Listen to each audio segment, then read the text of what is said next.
Okay, wonderful. Lovely to see everyone. Sending so much love. And today, Eilener is going to grace us with an opening meditation transmission. So I'm going to immediately pass the mic to the wonderful Eilener, beautiful, powerful healer and dear friend. And yeah, she's going to lead us in the opening today. Greetings, everybody. Can everyone hear me properly? Cool, fantastic. So welcome, good morning from my side. I'm in beautiful Costa Rica, where it is a beautiful, hot, sunny summer's day. I bet by this afternoon I'm going to be seeking out every little ounce of shade I can find. But I just want to welcome you, and I invite you all to get some water if you don't have. If you do, great. But just take a moment to get comfortable, and you're welcome to turn off your cameras if you like. I invite you all to just quietly drop into a space of knowing. Drop into that presence of where you're at right now, of feeling the physical weight of your being, and of really feeling how physical we truly are in this world. You take a couple of deep breaths in, and when you exhale, just feel all the energies of the day leaving your body. Allow them to seep through your bum of whatever you're sitting on. Let it seep into the earth. Let it seep into what you're sitting on. And just feel your body relax. With each breath you take, feel the energies that leave your body, creating an opening for you. Creating an opening that becomes a well that as you take each next breath slowly starts to fill with this beautiful golden water, like a flow of golden honey sunlight. And as your well fills up, see it starting to swirl into this vortex, the slow, gentle swirl that gets bigger and bigger. And in that swirl are these little silver sparkles. Those little silver sparkles are your divine creative energy. They are all the ideas, the visions, the dreams, and the goals that you have swimming around in your mind that appear when you never have a pen to mark them down. Just know that they are swirling in the golden pool of your creative energy. And as you sit and breathe and fill this pool, this well in your being, allow whatever is arising for you to fall into that pool, that alchemical smelting pot of creation. Whatever thoughts arise, whether it may appear good or bad, allow them to just slip into those golden waters. Release everything that is not serving you and come into a divine space of merging with that golden swirl, merging with those iridescent sparkles, merging with the true essence of your being as you know it to be. As you're sitting there, feeling this process, this alchemical swirl that is happening, allow yourself to dream. Allow yourself to bring in that vision, that idea, that dream you perhaps gave up on a long time ago. Bring that into your mind's eye as vividly as you possibly can. Create it in your mind.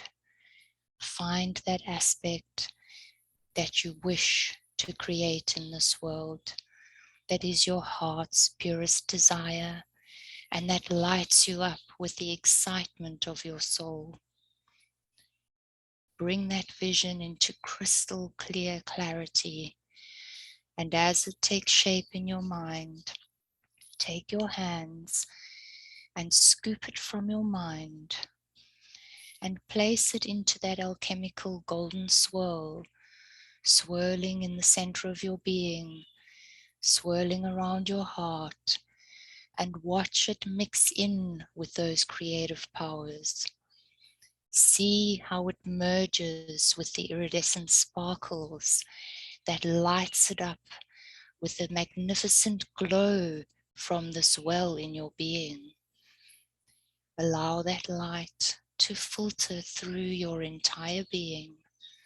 Allow it to go into each and every cell, infiltrating your DNA, through your mind, through your throat, where you will express it, through your heart, where you will feel every ounce of it, through your solar plexus, where you will feel the sacred aspects of bringing it to life, through into your sacral area, your center of creation, where the energies and divine sparks of fire will set it alight. Feel it move through into your base area, bringing it into the manifest of this world, the I am presence of what you are creating. Feel that light and see it move right down into your feet and going right down into the earth, anchoring it into this physical plane, allowing the manifestation of your vision to come to light and to be born through the truth of your soul.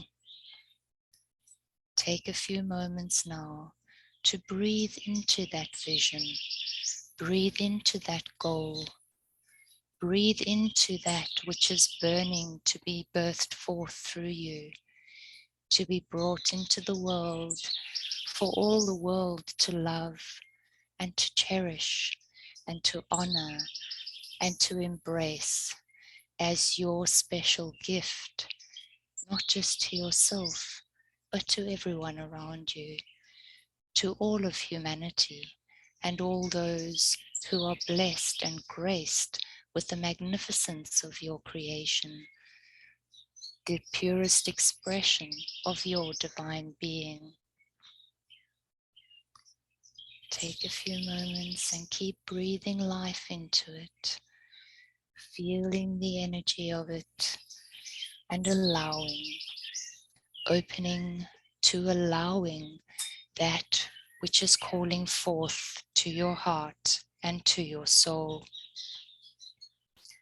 As you take a moment to feel into that, allow these words to wash over you as we went through the chakras with that light energy. Allow this to trickle through from your crown down to your base. I am connected to the divine source of the universe. I am light. I trust. My mind is open to new vision. I expand my awareness through my higher self. I am aligned with my highest truth, and I communicate this with love and honor. My words echo softly within the universe. My heart is open to receive the energy of love. I radiate this essence. I walk my path with ease and grace and love. My will and the divine will are one. I am connected to the abundant flow of the universe, and easily manifest my dreams. I love all dimensions of myself. I delight in weaving the creative tapestry that is my life. I am connected with the energy of Mother Earth. My body, mind, and spirit are grounded, centered, and purified. Take a deep breath in and gently exhale, allowing the energies to settle into your being and to ignite the creative flow that is bursting forth from your divine self. As the alchemical golden swirl within your being now flows through every single cell in your body and into your DNA, I invite you to come back to the space steeped in the energy of creation, feeling the glow that is your divine essence, and coming into the space in the gentle flow of that creation, of the creative power of I am.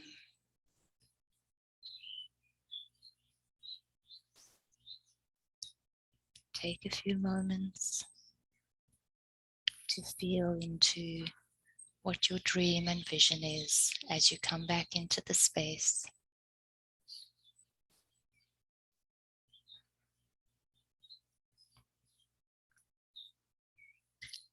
I invite you, when you feel ready, to turn your cameras back on, open your eyes, move your body if you need to. Come back into the space of gentle creative power. What I have shared with you today in the very gentle opening, I add to now by inviting the divine goddess of creation, Lakshmi, into the space with us. As I work with the goddess in all the aspects of my work right now, I specifically have chosen to work with the creation of the golden light as an aspect of flow. Creativity is about flow, and very specifically, it is a feminine energy. The feminine flow of creation is nurturing, it is guiding, and it is what supports us, especially in our process of creation. And I invite you in your creation process to take the time to nourish yourself, nourish your being, drink lots of water, get outdoors. I know many times we get into the creation process and we get into the flow and we get very much into the got to get it down, working on a computer, creating. I invite you when you're in that process to still take time to go outside, to get fresh air, to get out into the sunlight, to go into a space of connecting with the earth and allowing the feminine energy of Mother Earth to support you, to nourish you, to nurture your process, and to keep that divine flow going of your creative process.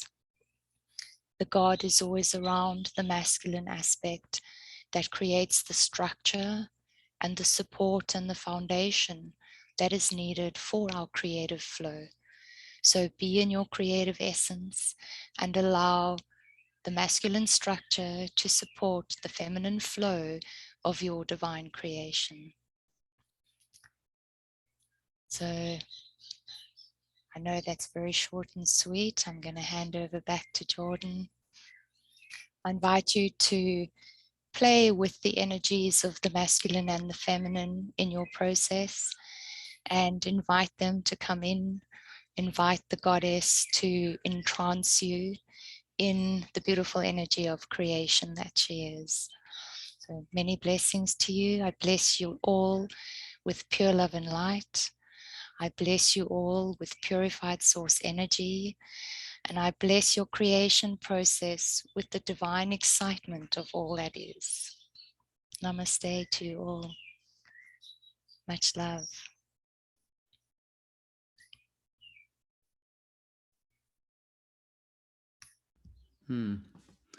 Beautiful. As always, thank you so much, Eilener. Oh, would love to have some guided meditations from you. Your voice is just such an elixir. Thank you. All right, everyone. Feel free to share a word or two in the chat if you like to describe how you feel after Eilener's beautiful opening meditation transmission.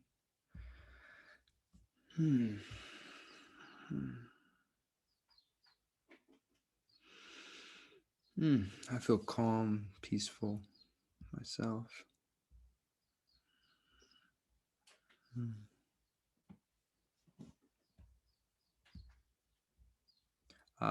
Apparently I have the chat disabled. Now it's enabled if you'd like to share something.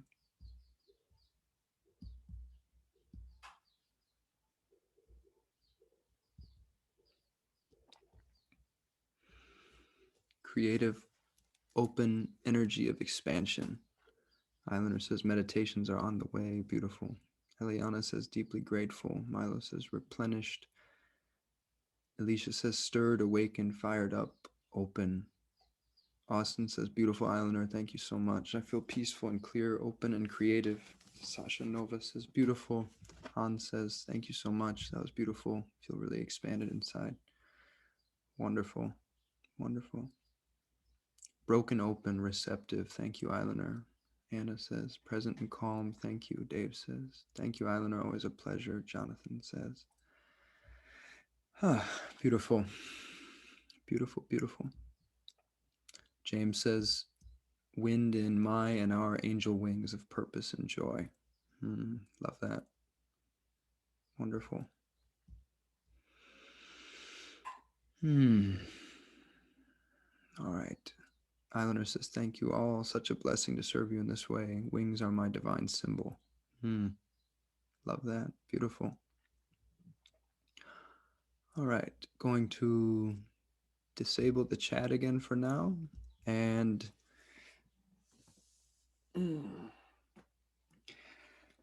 after that more gentle introduction, I think my transmissions are going to be of a somewhat more more strong or forceful or masculine flavor today. That's kind of more my style of speaking about infinite creatorship. So really nice that we get the balance today of the feminine and masculine energies. That's amazing. So yeah, similar to the previous sessions, I'm gonna share some stuff, share some messages for a while, and then yeah, hopefully have time for some shares at the end from all of you, any questions you have, and that's how we're gonna rock and roll. Sound good? Can everybody hear me okay? Yeah? Okay, sweet. Cool.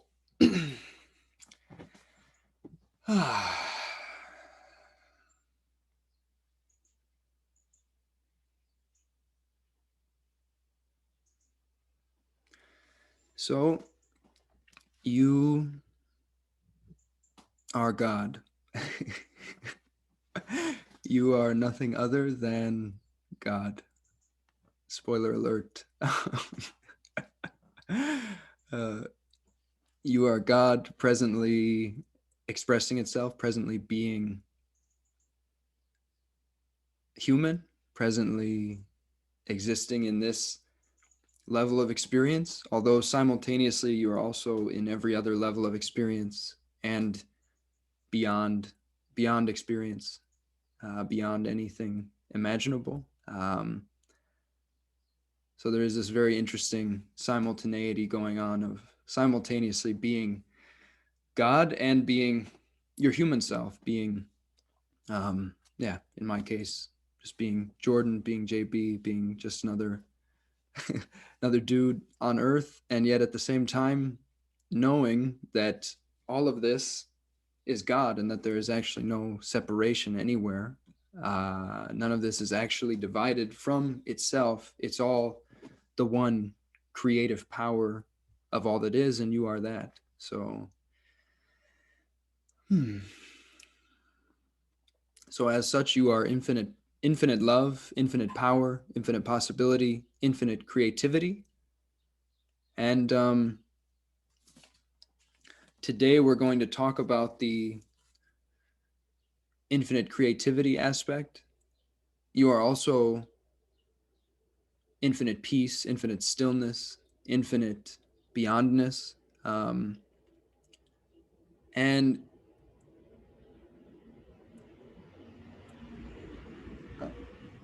like a truck driving by or something. So infinite creatorship is more so the active principle of God. Um, so there's kind of there's like the passive or restful principle of God as pure stillness, God as pure non-vibrational stillness or voidness or no thingness, just pure peace, the kind of peace that surpasseth all understanding. Um, that's more like, that could be seen as more like the yin or feminine aspect of God, um, the passive aspect, the restful aspect. And then there's the active yang, you could say masculine. You can conceptualize these in different ways. It's kind of arbitrary, but anyway, I like to think of it this way, as infinite creatorship being more like the active principle of God. And a lot of enlightenment teachings, a lot of teachings about non-duality, non-dual realization, really focus on the on so yeah, this is kind of another piece here, but focus more on surrendering to God. They focus more on the um,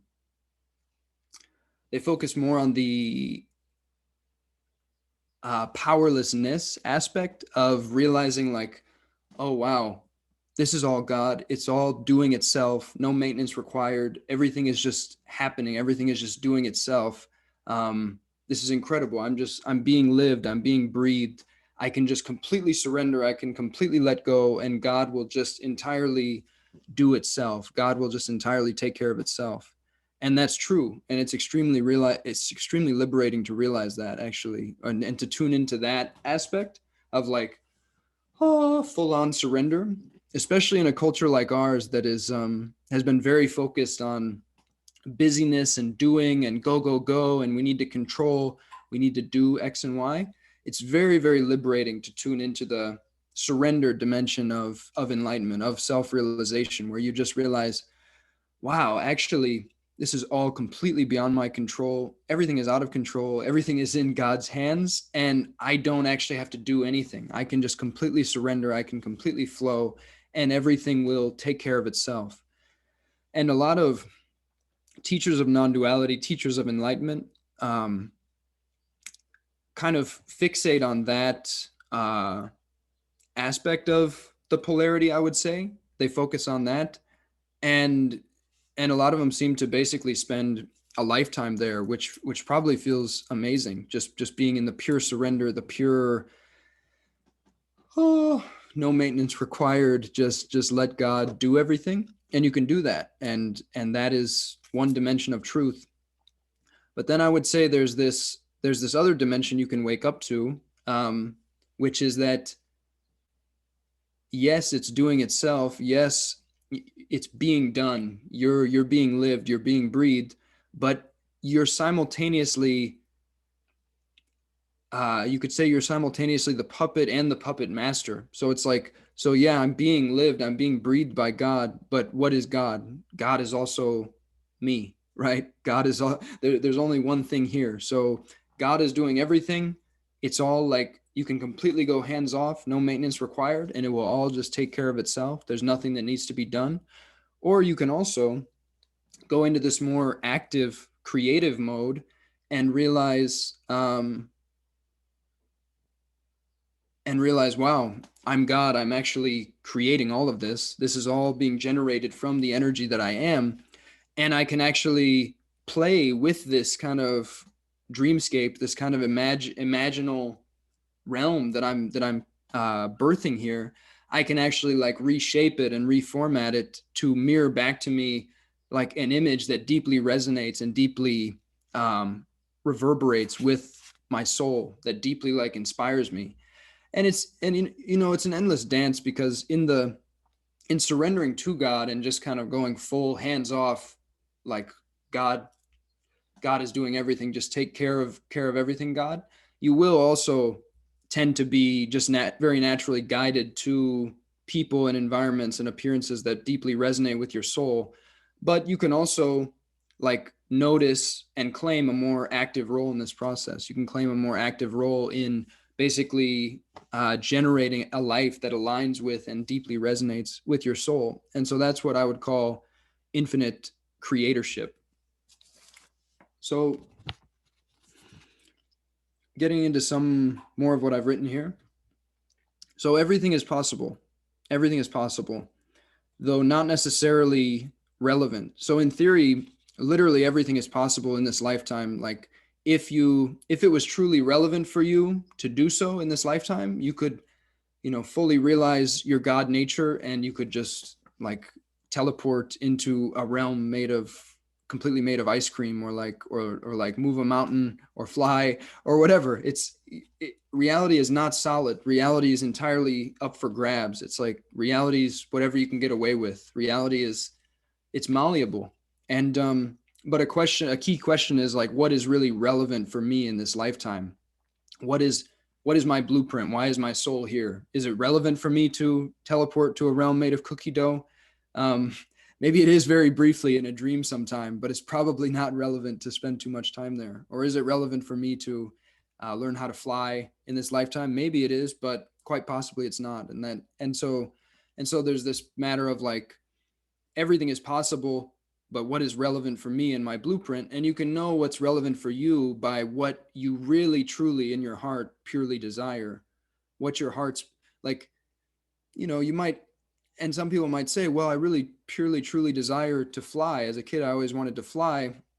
And it's like, yeah, but was that, I mean, maybe there is that pure true desire. Maybe you are meant to fly in this lifetime, but it's also like, is that really the really deep core pure true desire of your heart? Or was that more of a symbol? Was that more of a symbol of something else? Did you want to just metaphorically fly by realizing your true power and being that in human form?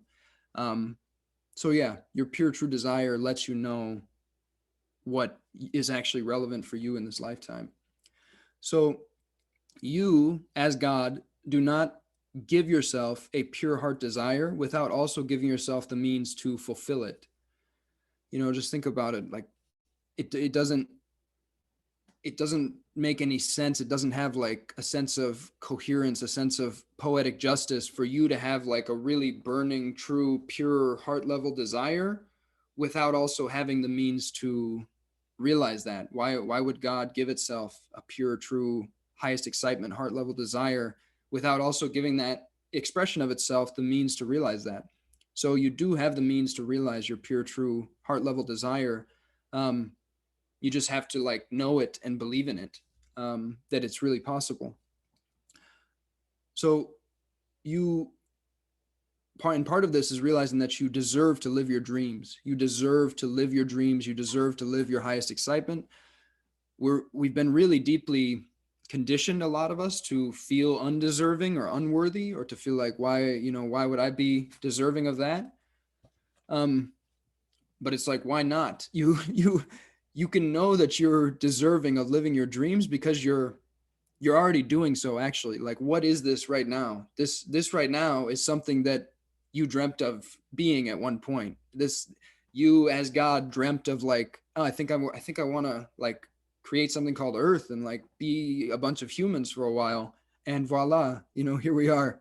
That's what we're doing. So you already are actually living your dreams. This is already made out of pure God nectar, just like being the most radiant, extraordinary, funky, jazzy, crazy thing you could possibly imagine. I mean, where are we? What is this? So you're already doing it. You're already living your dreams, and so you deserve whatever your wildest dream is. And the kicker is that your like wildest, and also it doesn't necessarily have to be super wild or out there. Maybe your purest heart desire is something very simple, like living in a cabin by the lake, and just like writing and making art or something. It doesn't have to be something like completely out there or wacky or crazy. Maybe it is though. But the kicker is that your purest heart desire, your like highest excitement, your purest dream is actually the best thing you can do for yourself and for others too, to actually become that, to actually be that, to actually live that. And if you think about it, doesn't that just sound like exactly how a loving, benevolent God would design things? That like the greatest gift you can give to others is also the greatest gift you can give to yourself, because it's just the greatest gift you can give to the whole, because you are the whole. There's nothing but the whole. And so when you feel in your heart, this is the greatest gift I could give to myself, you can know that's also the greatest gift you can give to others, because then when you give that to yourself, like you're going to start emanating and radiating and being aligned at a level that most people don't know about. And then you just become that lighthouse, you become that beacon, you become that Noah's Ark, signifying that a different set of possibilities are available, are possible. um so yeah, that's another big one that I think a lot of people have these blocks around. They're like, well, who am I to deserve to live my highest excitement? What about other people? Shouldn't I live a life of service? What isn't it selfish to go after my highest excitement? It's like no, there's endless ways to serve, and you're going to be much more powerful in service if you are living your highest joy, your highest truth, your highest excitement, because then that's going to pour out of you. That love is going to pour through you and radiate out of you, and then your energy becomes that much more potent. The place you're coming from becomes that much more potent, because any service you do, anything you create, it you cannot create anything that resonates at a frequency or an energy other than that which you yourself are coming from.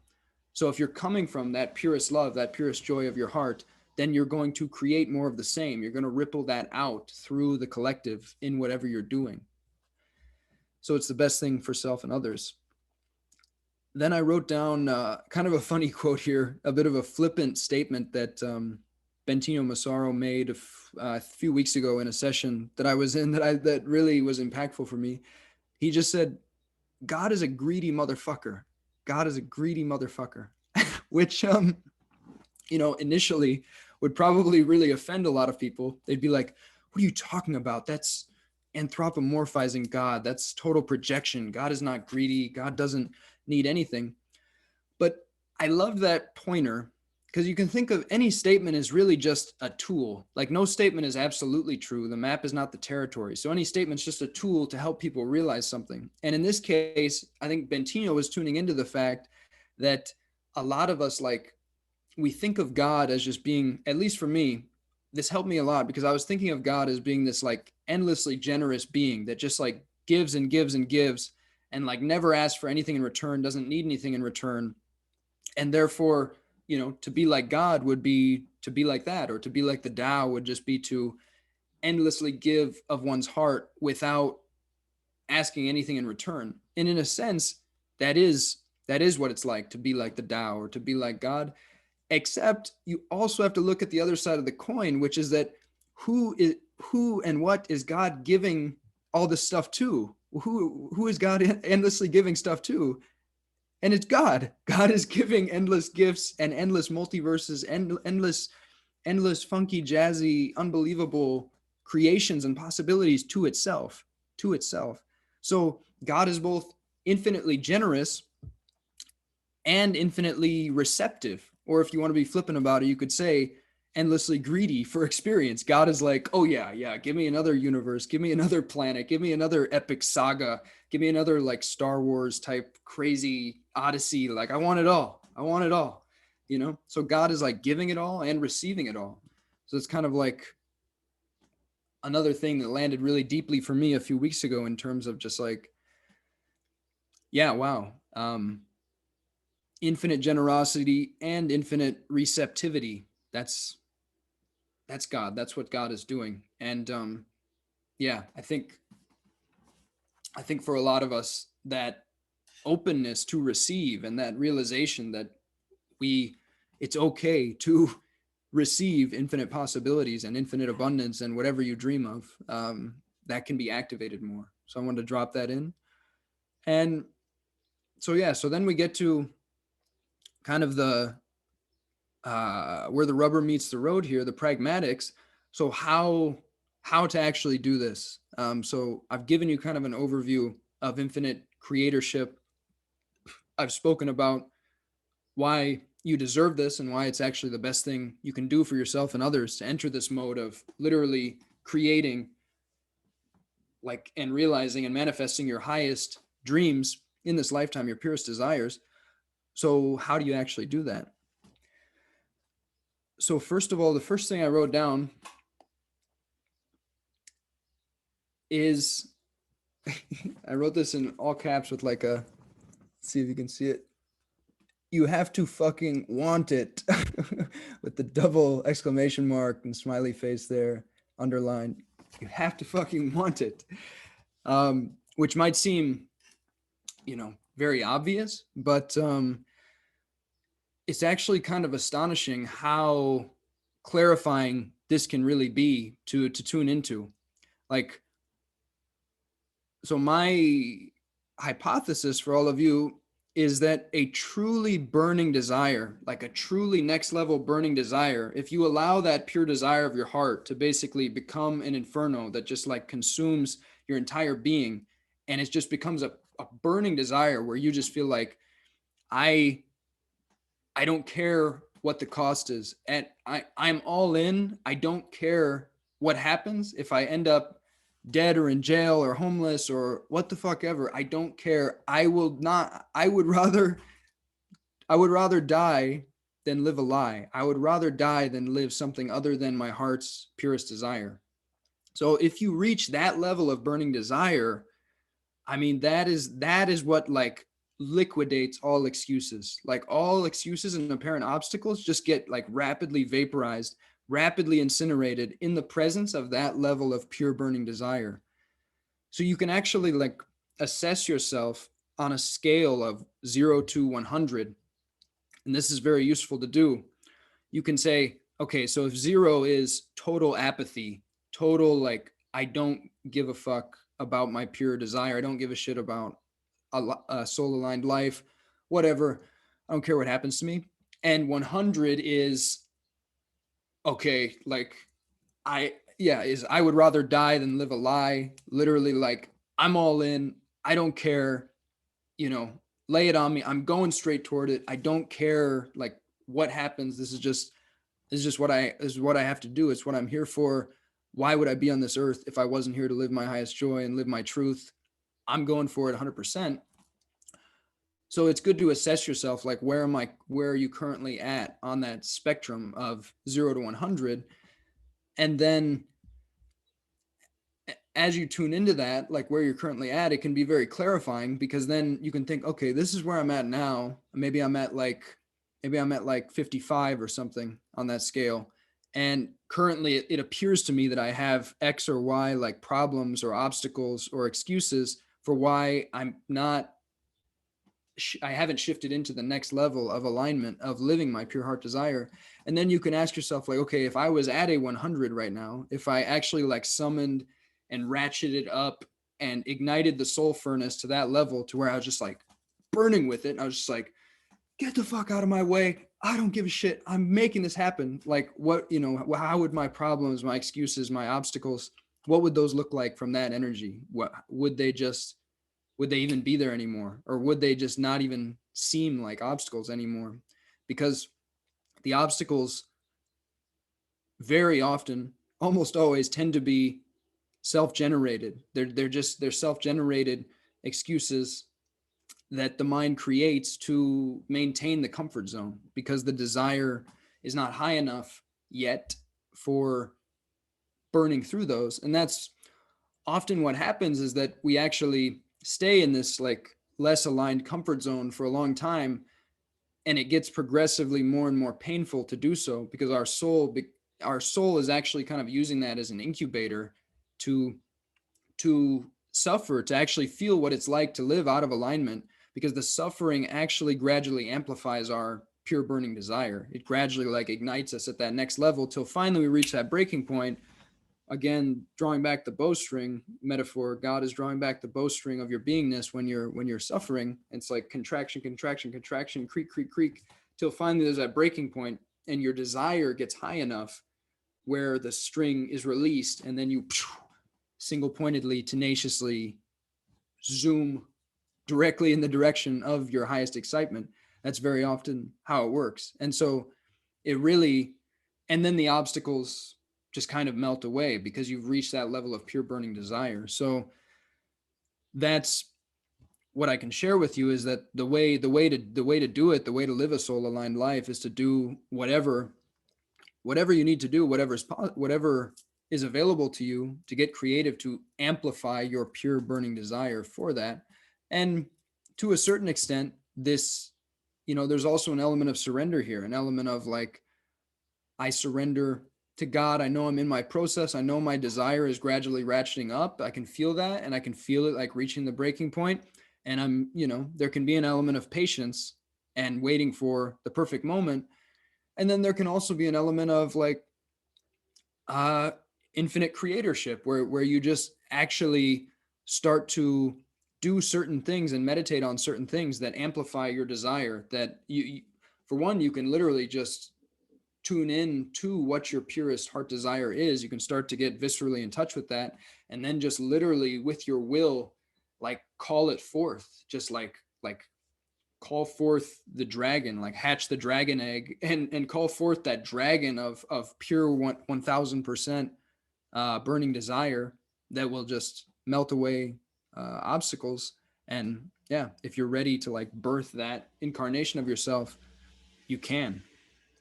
um so I wrote down that you have to truly passionately care about this lifetime. um you the more that you can really viscerally realize like, wow, this is like, yeah, I might be an eternal soul, and I might be an eternal being, like living out endless lifetimes, but this is actually the one lifetime where I get to be Jordan specifically, or I get to be Hans or Milo or Sue Ellen or Naomi or Dave or Eliana, Mark, Jordan, Sasha, Anna, Austin, James, iPhone, Jonathan, Mick, Lauren, Eilener. I wonder what iPhone's highest excitement is. No, whoever you are, much love. Uh, so anyway, just really like, the more you can actually care about this lifetime and be like, damn, this is actually my one chance to really see like what it would be like if Jordan went full on toward his like purest soul excitement. Like, wow, what would that look like? That sounds really exciting, you know. And so you can ratchet that up. You can ratchet up that care for this lifetime and that pure burning desire by doing different things. And one of the most powerful, I think, is to spend substantial time contemplating your inevitable physical death in this lifetime. So actually to do death meditations, to literally vividly imagine your own physical death, um, potentially like go to cemeteries, potentially like write a last will and testament, potentially write like a letter to your loved ones that you'd like them to read when you're gone. Meditate on, if you're on your deathbed right now looking at your life, like what would you wish that you had done that you haven't yet done. Death is very, very powerful, very clarifying. The more deeply you can get in touch with death and realize that the next moment, as this particular iteration of yourself, is never promised, and literally physical death could in theory come at any moment. It's not likely for all of us here. We've got quite a bit few more gifts to give in this lifetime before that happens, but it's good to tune into. You just don't know. It could come in the next moment. A meteor could strike, or a stray a stray piece of shrapnel from I don't know, an explosion could catch you in the in the brain, or whatever. There's like endless ways that you could actually die today. And so the more that you actually viscerally get in touch with that, and you don't need to take this too far. It's not like you want to spend every waking moment like vividly visualizing death, because then that could even kind of backfire in terms of the law of attraction. But you want to get deeply in touch with this. You want to get deeply in touch with your own physical death. And what I wrote here again in all capital letters is you are going to die soon. The next moment, let's see, I can't quite read it like that, is never promised. You're on Earth for 5 cosmic milliseconds. What are you waiting for? Go. So yeah, that's another thing to tune into, is like, how long are we really here for? It can seem relatively, it can feel like it's a long chunk of time, but it's, in the grand scheme, it's like nothing. We're here and we're gone. Here today, gone tomorrow. We're here for 5 cosmic milliseconds. So why in the world would we do anything other than live our highest joy? Why would we let some feeble excuse like, oh, well, I went to that Earth planet to live that Earth lifetime as that human, and I had this original intention, but then I realized that, like, you know the way they did money at that point in that civilization was kind of tricky, and actually I got pretty fixated on like how money worked in that civilization, and so I just I didn't end up following my soul joy, because just the way that they were handling currency was a little bit tricky for me. It's like, no, what is that? That would obvious your soul would obviously be like, that's trash. That's not that's not that's just not a it's not a valid excuse. It's just a victim excuse. And it's, if you get radically honest with yourself, like, that's what every excuse is. It's just like basically a victim mentality masquerading as a legitimate reason not to follow your heart's pure desire. It's a belief that your heart's pure desire is not possible. It's a belief that God would give you, that you as God would give yourself a pure heart desire without giving yourself the means to realize it, which would be, cruel. So, yeah, so just something worth tuning into. And then I wrote down a couple quotes here that I think are good expressions of this attitude of pure burning desire. So the first one I wrote down is from Mac Miller, rest in peace, great rapper, died at age 26. Another signifier of death can come at any time. Just a lyric from one of his songs that always stuck with me. He just said, "Fuck a 9 to 5. I'd rather end up dead or in jail." So, he's like, "Fuck a 9 to 5. I'd rather end up dead or in jail." And the point of that quote is not to get fixated on like that a 9 to 5 is necessarily a quote unquote bad thing. Some people's highest excitement, their pure heart desire, is to work some kind of very aligned 9 to 5. So it's not to poo poo on a 9 to 5. But in his case, he knew that for his blueprint, his original intention for this lifetime, he knew in his heart that it did not involve a 9 to 5. He knew he was more meant for like this artistic entrepreneurial path.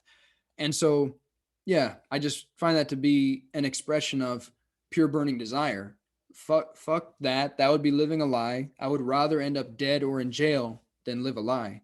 And he didn't work a 9 to 5. He, is one of the most impressive examples of an artist who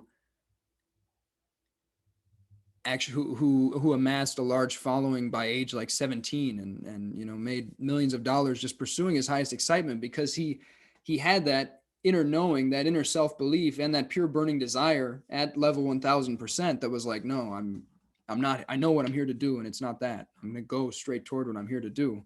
Really a remarkable human.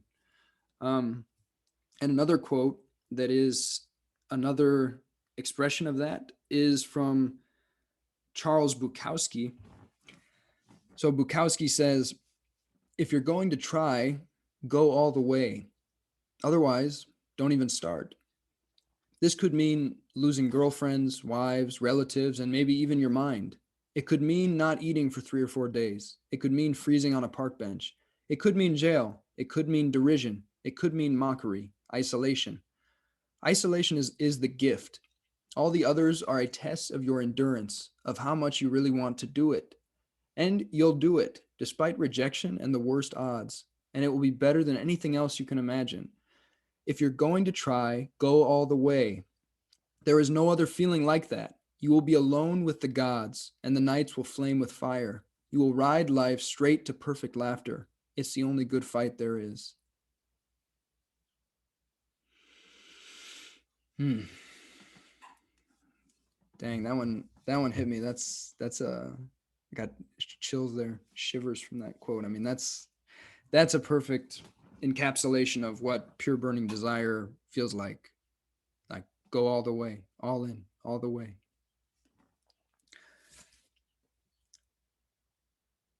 So I wrote also that suffering also helps you clarify and amplify pure burning desire, which I already touched upon. So I won't go deeper into that. Just another way of actually seeing and noticing that your suffering in this lifetime is not just random, it's not in vain. It serves a lot of different purposes of cracking you open, making you stronger, more compassionate, and it serves this purpose of showing you what you don't want, what is not your pure burning desire, your heart spirit's desire, enough amount of time that you gradually get really clear and really burning to go toward what you do want. Um, Tasting freedom is another way to amplify pure burning desire, like giving yourself a really powerful taste of freedom, like going to some kind of new earth haven or new earth retreat or something like this, or traveling to another country for a month, or some other expression of just going somewhere where you have like no responsibility, no obligation other than to just be what you are in the moment and live your highest joy. Giving yourself a visceral taste of what that feels like can also really amplify pure burning desire. So for myself, um, a little about my path, like I moved to Asia in 2013 at age 22 or so for about 16 months. And that was an expression of pure burning desire. I had been in university. I was like an English literature major, creative writing emphasis, trying to figure out what my life was going to be. And I had some experiences with mushrooms and MDMA and LSD and stuff like this that like switched some stuff on that hadn't been switched on before, that had been dormant or forgotten about. And my life script that I had inherited just started to completely burn away. I started to realize so much more is possible than what I've been told. And I just started to really deeply realize and acknowledge to myself that I was not meant for most of the kind of default or mainstream like pass through life that had been handed down to me or that I'd been told about. I wasn't meant for um, to just become a cog in someone else's agenda and do the 9 to 5 grind. So I took this leap of faith. I moved to Asia at that time for 16 months. I taught English for a year in South Korea, which in a way was kind of a 9 to 5 situation, but also, it was a stepping stone, right? It was like I was living in a foreign country. I was living my dream of traveling the world. So it wasn't so bad to do that, although I did know it wasn't the long-term thing. And then I worked one more day job for about 5 months when I got back to the States. My girlfriend and I at the time moved to San Francisco. I worked as a transcriber at an art university in 2015 for a few months. And even though that was super cushy, easy day job, it was like 4 days a week, like, I don't know, 10 a.m. to 5 or something like that. And my boss really didn't care what I did. So I could just kind of like do whatever. I still knew, like, even though this is super easy, this is not it. This is not for me. So I quit after 5 months around the same time that my girlfriend and I broke up. And that was when, yeah, shortly after that, I left the country again. I went to Canada. I lived on like a commune for a couple months. Then I went to Europe and moved to Amsterdam for a few months and traveled around Europe. And that was really like the no looking back moment for me. Like I quit that last day job in 2015 to just focus on high existence was the thing at the time that I was focused on and co-creating and co-stewarding with some homies. And yeah, that taste of so the whole point of that was that taste of freedom in Asia, I think, was also like a no going back point. Once I Because I also then I backpacked for several months in Asia, right after teaching English in South Korea, backpacked around Asia for several months, just meeting other backpackers, meeting people. I met people who had just like arrived at a tropical island in Cambodia 6 months ago and had no plans of staying that long, and they were still there 6 months later, and they're just like, yeah, I just like loved it here so much, I just figured it out, like I've been working at this bar here, or I figured something out. And it just, my sense of what was possible just kept expanding and expanding, and I just realized, like, wow, there's just so many ways to make it work. There's so many ways to like live a life of freedom if you truly want it. And so I just, yeah, it kept showing me like, wow, yeah, this is what I truly want. I'm going to make this happen. So then, yeah. And then once I quit my job in 2015 and started traveling again, it was just pretty much over. There was no, the more, the longer that I stayed in that mode of pure freedom and just like doing what excited me, the less and less the chance became that I would ever go back to anything other than that. And at this point, it just feels like I don't know what it would take to get me off this path of my highest excitement. It's just like it would take, I would have to be like kidnapped and like literally forced into something else, because just ain't happening. Um, so yeah, giving yourself those tastes of freedom can be super powerful. Um, I also wanted to mention like taking leaps of faith, and I was gonna drop in another quote here from the great Terence McKenna. Many of you probably heard this one, but it's a great one. So the quote is, nature loves courage. You make the commitment, and nature will respond to that commitment by removing impossible obstacles. Dream the impossible dream, and the world will not grind you under, it will lift you up. This is the trick. This is what all these teachers and philosophers who really counted, who really touched the alchemical gold, this is what they understood. This is the shamanic dance in the waterfall. This is how magic is done, by hurling yourself into the abyss and discovering it's a feather bed. Yeah, another great one there. Nature loves courage. So you take the leap of faith. Like when I moved to Asia, I remember like, there was a lot of anxiety about that. I didn't know what the hell I was doing. I was a kid from small town Iowa. I was like, what am I getting into here? When I quit my day job, it was similar. I was like, am I really going to be able to make this work? So, you reach these test points where you're asked to take a leap of faith, and then you take the leap of faith, you have that courage, and life meets you halfway. Life meets you halfway because the universe loves courage. The universe loves to see that display of not only pure burning desire, but you literally saying, like, yeah, I purely and burningly desire this enough that I'm going to take a massive action in the direction of making this happen. And then life meets you halfway, and the path starts to appear. Also, Joseph Campbell's classic quote comes to mind: follow your bliss, and the universe will open doors where there were only walls. So you go directly toward your bliss, and nonlinear doorways and possibilities and opportunities begin to appear in ways that you don't expect. Um, Another aspect that was huge for me on my path has been entheogens, psychedelics. Psychedelics definitely, I already mentioned them a bit, but they really quantum leaped my faith, my trust, my pure burning desire more than probably anything else in life. Like, especially 2018 was a really key watershed moment where I first worked with ayahuasca, had a few sessions with ayahuasca, and realized how much resistance and um, fear and distrust of nature and of God I was still carrying in my system. I just had a massive, massive clean out, massive purge of this stuff. And then that just opened up, like allowed me to quantum leap into levels of faith and trust and like pure burning, like desire to radiate at a whole other level that I hadn't even known was possible. And that's what eventually led to me.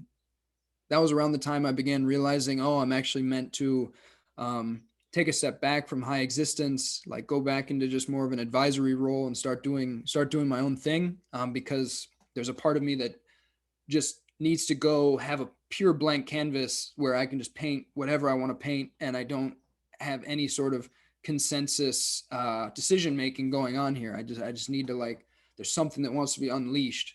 So that was kind of a next step for me. And yeah, so entheogens have been massive on my path. Just wanted to drop that in, and also drop in, the essential disclaimer, which is that entheogens are literally like stealing fire from the gods. Literally, like, if meditation is a rake to like rake leaves, then entheogens are like a leaf blower times 1,000, like the world's most powerful leaf blower. So you're really like, you know, I I don't want to I don't want anyone here to hear this and be like, oh, okay, cool. All I have to do is like order some ayahuasca on the internet and drink a bunch of it, and cool stuff's gonna happen. Like, it's no joke. These are the most powerful tools that are currently available on planet Earth that I'm aware of. The most powerful spiritual technologies that we have access to, and so yeah, it's just very important to understand how to use them wisely, in a properly cultivated context, like a ceremonial context that can allow for a very like safe, well-held space where you feel very like loved and safe and supported, and you're able to just go deep into your process. So you can cultivate that yourself, or you can go to some kind of retreat, go to some kind of center. And psychedelics can also be used in more playful, like fun contexts, like just taking a bit and going for like a walk in the woods, or potentially going to a show or a concert or something. Yeah, like they are versatile tools, but in general, if you want to get the most out of them, in terms of, if you want to actually use them for this purpose of like deep spiritual alchemical work within yourself, then the best way to go is going to be in a more ceremonial context, like where you're most likely going to be just like laying down most of the experience and closing your eyes and just having a completely internal experience. Although who knows, you might be compelled to like get up and dance at some point, or whatever comes up. But I wanted to mention entheogens. Um, Another point here that I wrote down is get the hell away from everything and everyone you've ever known. Um, so this is not, necessarily going to be part of everyone's path, but on my path, it's certainly been very important. And I think this is also under discussed, is like, I think for many people on this path of like actually going toward your highest excitement, at some point, you have to spend substantial amounts of time like in your own energy, like alone, away from everything and everyone you've ever known, because your current environment and your current relationships very often, like basically always, function in a certain way as what you could call agent Smiths, like from the movie The Matrix. If you think of your current reality as a kind of matrix, a kind of reality tunnel, your everything about it is constantly giving you vibrational cues that hypnotize you into continuing to resonate with that environment, continuing to stay in the energy of yourself in that environment, continuing to take your sense of what is possible and your sense of who you are from that environment. It's constantly being mirrored back to you by everything in your environment and all the people around you. And this is not, it's not a bad thing. It's just the way it works. It's just the way that it is. And people are not doing this on purpose. It's just the way things function. We Yeah, the people around us, they just treat us as the versions of us that they've always known and that they're projecting onto us. And it's very hard to actually like snap out of that and realize, kind of expand into more of who you are, when everyone around you is treating you like the version of you that they've always known, and behaving that way towards you. So potentially getting the hell away from everything and everyone is a very important part of the process. Um, another piece here that I just kind of touched on is stop taking your vibrational cues from your present circumstance. So, yeah, basically, as I think I've shared before in this container, like what you are a vibrational match for will appear in life. Like goes to like, birds of a feather flock together. So, what you are vibrating as, what you are being, creates your future, attracts your circumstances. So, you want to your present circumstance is actually a past creation at any given moment. Like what you're seeing around you was created by a past version of you, because this third dimensional, you could say third dimensional density that we're living in, it has like kind of a lag time where you like realize certain things internally and you have certain visions internally, and then you realize them in the physical, potentially like weeks or months or years later, depending how accelerated your process becomes. As you get more and more powerful at manifesting, this actually can speed up. It can speed up a lot and things can drop in much more quickly. But still, you can realize even if you're a very powerful manifester, it's still a past creation that you're currently living in. It's still a reflection of what a past version of you was creating. So you don't want to take your vibrational cues from what you currently see around you, unless you want to just keep creating the same thing. If you want to keep creating the same thing, then take your vibrational cues from what's around you, and you will keep creating that. And arguably, that's why mankind, for so many millennia, created basically the same thing over and over again on this planet. Like our indigenous ancestors, shit didn't change too much for like hundreds of thousands of years, because they were at that phase. What was relevant for them in that period of human history was to just take their vibrational cues from their current environment and just keep recreating the same thing over and over and over and over again. And then finally, kind of a breaking point was reached, or an ascension point, or whatever you want to say. And suddenly, like, mankind's creativity and desire to experience something different just started to like massively unlock within the last couple hundred years. And we've seen the surface of this planet like massively change in that time, as a result of mankind's um, as a result of mankind starting to unlock its capacity to dream and imagine and innovate and actually desire for something different. And so then mankind began taking its vibrational cues from its imagination more than its present circumstance. And that's why everything started to shift. So you want to take your vibrational cues more so from your imagination, your vision, your pure heart desire and highest excitement of what you know is possible. You want to feel that as if it's already here and start to vibrate with that, and then watch what happens. Watch your reality reshift and reshape itself. And, again, not attached to how it has to show up, not make it your business, how it has to appear, how it has to look, but just trust that if you're being that vibration, if you're living that, if you're radiating that, if you're exuding that, if you're taking your vibrational cues from your highest imaginings, your highest excitement, and you're radiating that in your day-to-day life, then things are shifting. Things are shifting, and the new is going to start showing up, especially if you just completely let go of how it has to look. Then it can show up in any way. Um, so the next thing I wrote is find the others and find new earth havens. So this is another really key piece of the puzzle, and you guys are doing a great job of this by being here, finding the others. Like this is absolutely massive, right? To actually find incarnated examples of beings living in the sort of vibration you're moving into, living in the reality that you in your heart and soul want to live in, so you can see real flesh and blood examples that it's actually possible. That's a massive paradigm shift. And also going to new earth havens, going to like sanctuaries, is also massive too. This is kind of like taking it to another level. Instead of just meeting like one being already living in the reality you want to live in, you go to a place where actually there's a physical incarnation of like unconditional love in the form of a gorgeous like eco lodge or something like this, and you've got a bunch of beings just like being what they are and living harmoniously and living a pure expression. Places like this have been some of the most activating experiences for me. I've been to quite a few different like new earth hubs and havens, and that's what has inspired me to feel like, yeah, okay, I'm meant to like live in places like that. I'm meant to like create and reveal and find and manifest more places like that, and help like interconnect and help evolve this kind of network of new earth havens and new earth sanctuaries, because that is so powerfully accelerating. When people go to a place like that, it's just like it immediately starts rewiring you at a cellular DNA level where you're like, oh, this is actually possible. Wow. It just sinks in viscerally. It's very different from looking at photos of it. Photos of it can help, but it's not the same as being there physically.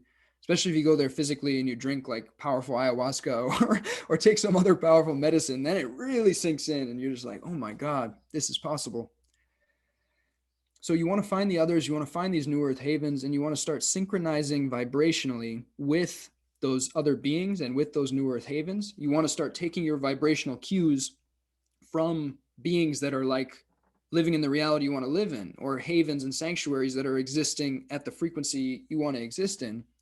And then you can also just continue to imagine and open up to even grander possibilities and frequencies and take your vibrational cues from those too. Because what we're moving into, the new earth, heaven on earth, whatever you want to call it, what what that is like is still far beyond what we're presently imagining. It's just like there's no limit to it. There's no limit to where that goes. There's no limit to what we're moving into. God is limitlessness. God is infinity. So it's just like you just keep stretching that imagination muscle and keep imagining the most astonishing possibilities you can imagine, and even that doesn't reach what is really possible. I mean, let yourself dream of things like an interconnected, like galactic network of like heavenly oases on different planets, and like on like different starships, and like people just beaming through stargates and interdimensional portals to like visit the incredible oases on like different planets, like stuff like this. It's like it it's all possible. It all already exists. If you can dream it, it is. If you can dream it, it's already here in a very real sense. It's just a matter of what does God want to experience next? What does God want to reveal next? So let yourself dream. Let yourself imagine. Let your imagination run wild. That's the accelerated path. Begin to rest in the full faith, knowing that you are your God self in your highest timeline and highest excitement now. It is already done. It is not your business how it shows up or what it looks like. Assume whatever appears is the perfect next breadcrumb. So again, this is really like this is getting into the more advanced stuff, I would say. Um, I think I kind of like the progression here because I started with more like um, what it takes to reach kind of like escape velocity and kind of like break out of the traditional paradigm and get on the path of your highest excitement. And then there's just like kind of endless levels to infinite creatorship, and at the higher levels, which, you know, again, this is like an endless process. So I'm just kind of planting these seeds here, and be gentle with yourself. Like we're all going through our processes and having like times where we're totally not feeling like this, as I was sharing just in the last session, like moving through some dense stuff coming up. So it's all good, it's all chill. But as things progress, you increasingly begin to like rest in the full faith, knowing that you are your heart's pure desire. You are your highest excitement right now. You are it. You are already the being that you dream of being. And this is it right now. You're living the dream. You're living your highest excitement. You just start to like, you actually like increasingly become the source of that. And that just gets painted on to everything around you. You're like a wellspring of that joy and love and excitement. And then everything increasingly just looks like that. You can actually play with this. You can actually like play with radiating and painting and pasting your chosen frequency onto everything around you. You can like choose your so another thing I wrote here is choose your point of attraction and radiate or paste it onto everything. Practice seeing only God or only love or only joy or only light or only play or perfection or excitement or adventure or poetry uh, everywhere. Because again, your point of attraction, your beingness, basically the frequency you are vibrating at, that is your point of attraction that will continue to create and continue to manifest your future and continue to dictate what flows into your reality. So this is another powerful way to amplify that frequency, is just tune into like, okay, what does my heart's purest desire feel like? Does it feel like excitement? Does it feel like love? Does it feel like joy? Does it feel like God? Does it feel like heaven, perfection, poetry? And then just start literally noticing how you can like paint that onto the entire landscape of whatever's appearing. You can actually choose to like summon forth or like will forth an energy of joy, an energy of exuberance, an energy of enthusiasm or excitement, and just paste it onto everything. And suddenly everything is that. Everything is that exciting adventure. Everything is that pure loving God nectar. Everything is what you want it to be. Because in that sense you are God. Um, so yeah, you can play with that as well. And again, it is already done. It's not your business how it shows up or what it looks like. Assume whatever appears is the perfect next breadcrumb. So yeah, this is also more advanced, but the more that you can really feel and know that it's already done, as soon as you have a pure desire for anything, it's already done. God is actually timeless. Absolute reality is totally beyond time. So there is no like past, future, the entire tapestry, all possibilities already exist. They're already here. So if you have a pure desire for it, it's already done. It's already been given. And then you just rest in that full faith knowing, and you don't make it your business how it appears or what it looks like, and you just assume that whatever is appearing is the perfect next breadcrumb. You're like, okay, this is the exact gift and medicine I need right now. You keep taking the next aligned action, and yeah, simply keep taking the next aligned action or non-action. Sometimes action is not indicated and stillness is indicated. Simply keep taking the next aligned action and following the breadcrumb trail of your highest excitement and purest heart resonance. So yeah, you're basically resting in the full faith, knowing that it's already here. You already are it. This is already perfection. This is already God. Wow, look around. What an astonishing miracle this is. This is amazing. I am every day so many opportunities to create and radiate and just be what I am and enjoy and relax. And then you just continue asking yourself moment to moment, like, okay, what's most exciting right now? What's my intention for this next patch of time here? Oh, okay, I'm about to go into the city to like get a haircut. What do I want that experience to be? Is that just going to the city to get a haircut, or do I want to radiate and paint this entire city with love and like see only light and love everywhere I go, and literally like emanate that onto everything I see? And is this actually like just a haircut, or is this like a mission to like anchor love and light more purely in this city that I'm going into right now? So you can play with that, and just anything can be transformed into an opportunity for infinite creatorship, and an opportunity to serve, an opportunity to radiate, an opportunity to playfully be what you are. And here I wrote, spoiler alert, your highest excitement is, at least very likely, to your highest excitement is to joyfully, playfully, generously give your gifts in service to all slash God slash you slash the whole. In our heart of hearts, this is like, what else would we want to do? Again, we're God, and everything is God, and everything is literally God with infinite generosity, giving God's gifts to God, and with infinite receptivity, receiving and appreciating those gifts. So that is like all that's going on here. That's all that God is doing. God is just making love with God.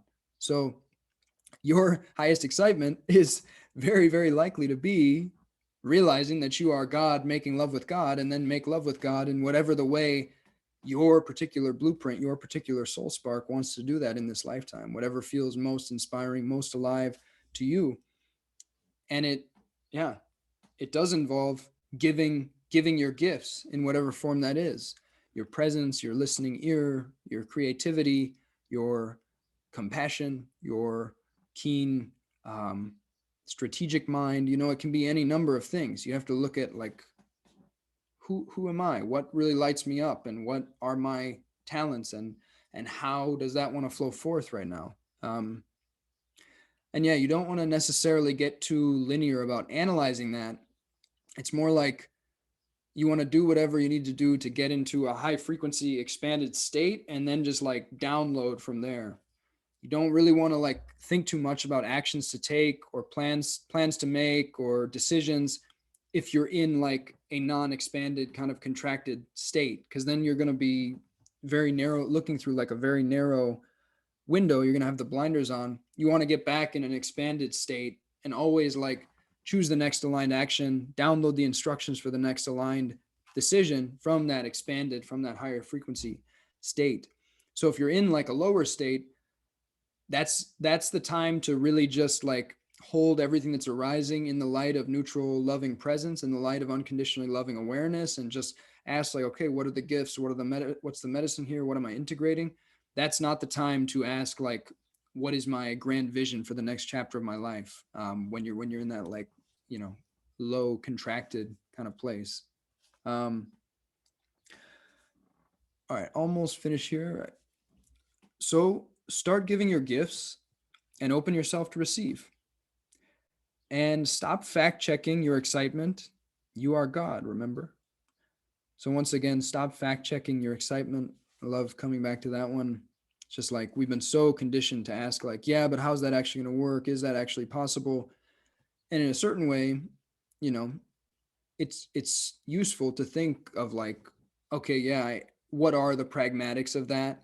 But very often this is just coming from this like analytical mind that actually is just looking for reasons not to do the thing and just kind of going into self-sabotage mode. So more so, if you feel that excitement, don't go into fact checking as much as you can. Like, stop fact checking it, let the excitement actually start to build, let the pure desire start to grow into the burning desire. And then as that grows and as you start to like paste that onto everything and feel and radiate that and realize that you can actually just shift into like a heaven of your own creation at any moment by just pasting and painting that love and light onto everything you see. Realize that everything already is the perfection, the perfect painting of God. um then it's like, wow, okay, so I am already in paradise, I already am it, I'm already being it. And then from that place, then you can like download more of the instructions about the pragmatic structures and the pragmatic steps to take. And maybe there end up being certain books that you need to read that are more traditional about like wealth creation, or about like how to how to attract and bring beings into some kind of container or some kind of vortex, or whatever you're creating. But the most important thing is to not, especially like in the early stages, you don't want to get hung up on the how. You want to move toward activating that higher frequency expanded state of being it and knowing that you are it, and actually starting to see it around you and feel it deeply. The feeling is the most important, like feeling yourself to already be that. And then from that, your resources will be greatly expanded. um yeah. I think Austin Otting was the iPhone. Looks like he wrote Austin Otting, formerly iPhone. What up, bro? That's funny. Um, so yeah, I'll post these notes in the chat, but also I wrote that a few books, if you want to take all of this deeper. I had already mentioned one of them in this container, Super Accelerated Living by Bentinho Massaro. That's an incredible book to take this deeper. Infinite Potential by Neville Goddard is another one, also amazing. And Law of Attraction books by Abraham Hicks, like even just the basic teachings of Abraham, the first book, that's the one that I've spent the most time with. Abraham is a channeled entity that is also extremely clear about the dynamics of manifestation and creatorship. So you can also read those books to ingrain these principles more deeply, because in my experience, some of this stuff will be repetitive, but it's really such a deep reprogramming process that needs to happen that you kind of need to like repeatedly inundate yourself with this information. Some of it will be repetitive, but it's gradually like reprogramming you at a genetic DNA level. And then as you start to implement and test more of this stuff in your reality, and you see increasingly, you see the verifications, the confirmations that it is real and that it is working, and that reality actually is not solid, and that reality actually does respond to your vibration constantly. You are actually magnetizing your future vibrationally. The more that you see the synchronistic confirmations of this, then it starts to sink in more deeply, and you can just like embody it more and more fully, and that's when your momentum can really start to build. So all right. Whew, that was quite a mouthful. Does anyone have does anyone have any, let's start with any questions that arose at any point during that presentation? Feel free to I'll just change it so that you can allow participants to unmute themselves. So you can unmute yourself and just jump in if you have any question. Let's start with questions.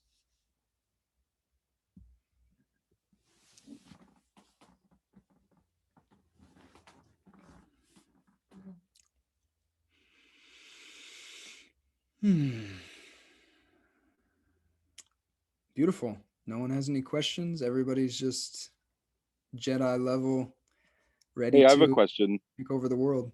Oh, what's up, brother? Hey, how are you?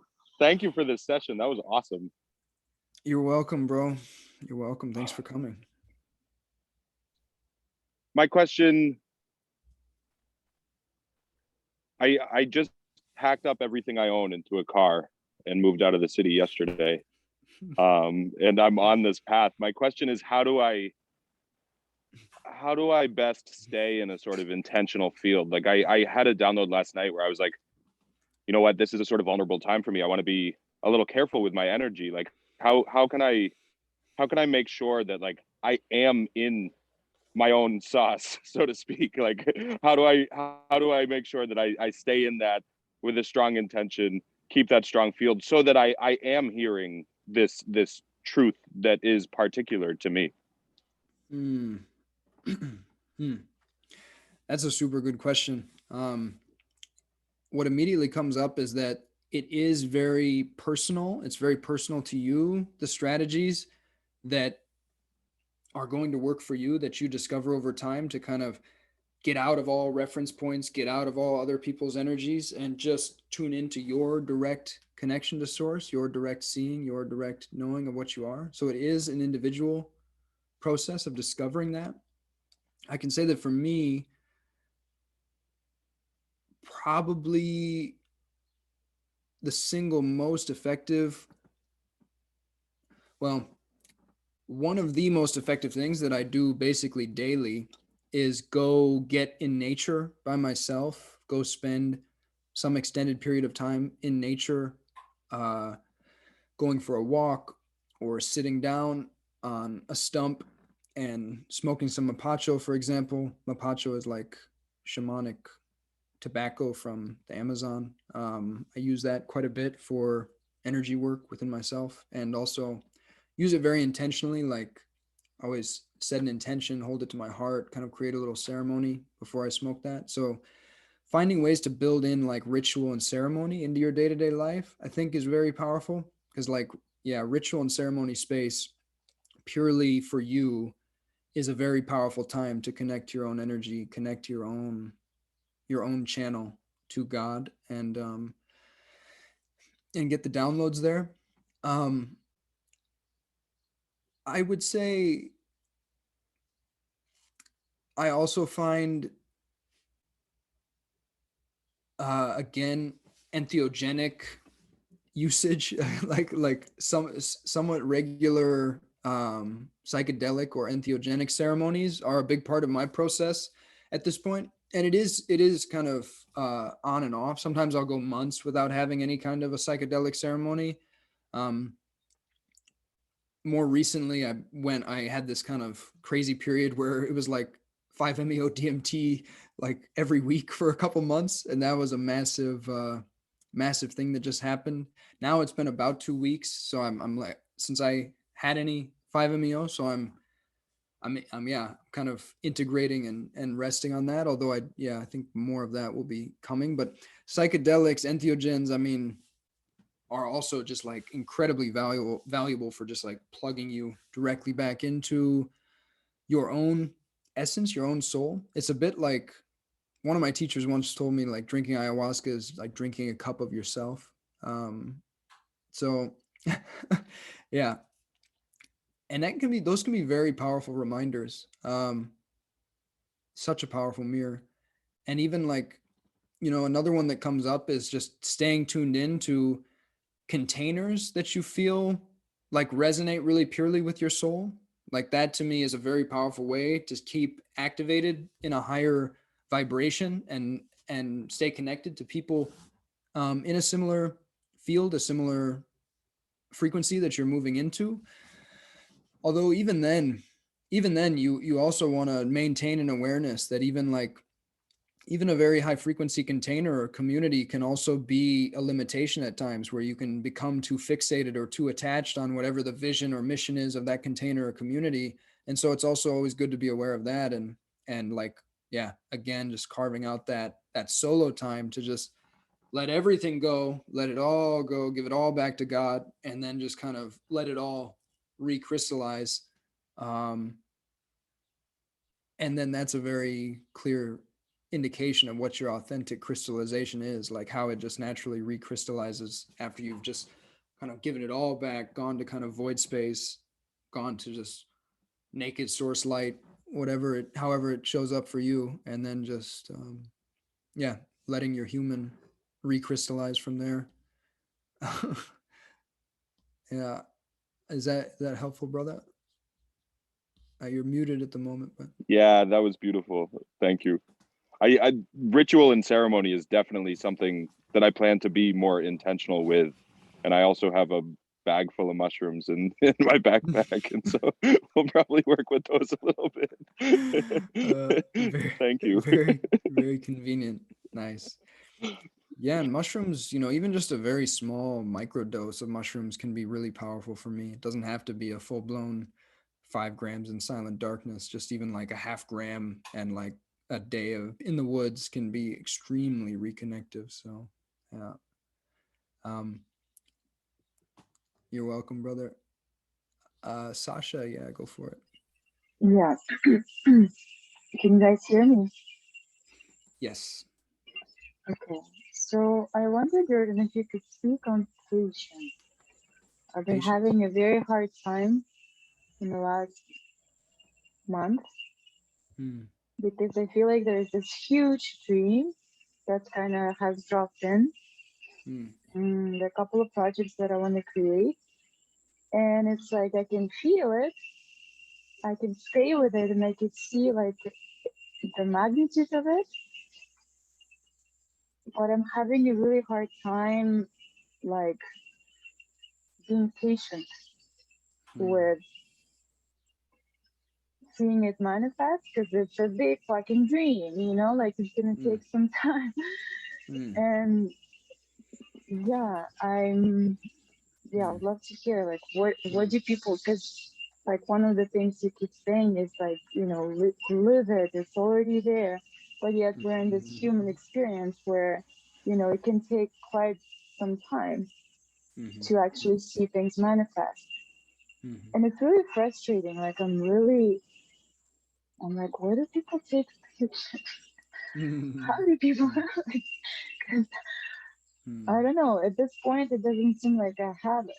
So Hmm. yeah, I'd love to hear any advice on how you can cultivate Hmm. it in regards to these big dreams that clearly Hmm. take time. Hmm. Beautiful. Thank you for asking. Beautiful question.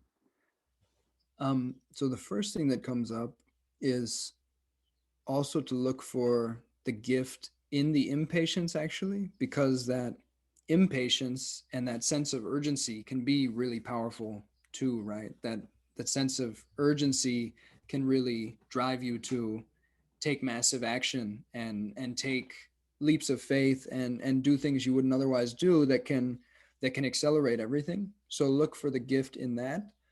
But then also,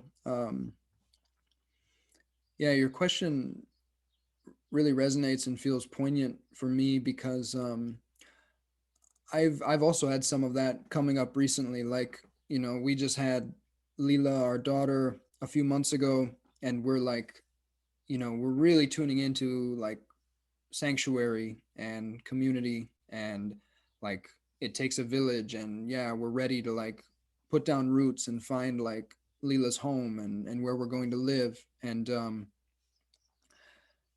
we know that's coming, right? We like feel it. It's coming. It's in a very real sense, it's already here, but then also, yeah, in the immediate reality, in a way, it's not here also. Um, so yeah, when I, you know, and there, we just completed this really big leap of faith point of moving to Azores, which is beautiful, but I think, but it was also a reality check in some ways, because I think, you know, in my mind there was kind of a story going on of like, yeah, we're just gonna like get to the islands and everything's just gonna be right there, and it's just all gonna appear, and boom, boom, boom, boom, boom, there we are. And in a sense, I think that is what's gonna happen, but it takes more than, you know, 5 days. It just, it, you know, it takes how long it takes. So I've had also moments of impatience come up, and moments of being like, you know, when is this gonna show up? I'm like, and those are moments too where I recognize that I'm not taking my own advice of not attaching to how it shows up or what it looks like or when it shows up, because so what, but then what dropped in for me after a couple of days of feeling more frustrated like that, what's been dropping in for me then has just really been like just a deeper level of surrender, just surrendering completely to what is currently appearing, like just surrendering and going into trust and being like, no, you know what, like I feel it, it's I feel it as if it's already here, I know it's coming, and actually I'm just going to really enjoy every step of the process of watching how it shows up, because that's very interesting too, right? It's like it's very beautiful to watch all the little ways that, oh, this synchronicity happens, and oh, this person appears, and oh, this connection gets made, and oh, now we looked at this piece of land, and oh, I think it might be here, you know, like there is something that's part of the beauty of manifesting in this third dimensional density, or this earth realm, as opposed to higher realms where literally you just envision something and immediately it appears and you're living it, which also sounds wonderful and amazing in a certain way, but also it doesn't have the beauty of that, like of watching all the little like threads come together over an extended period of time and seeing the thing kind of start to crystallize, drop in.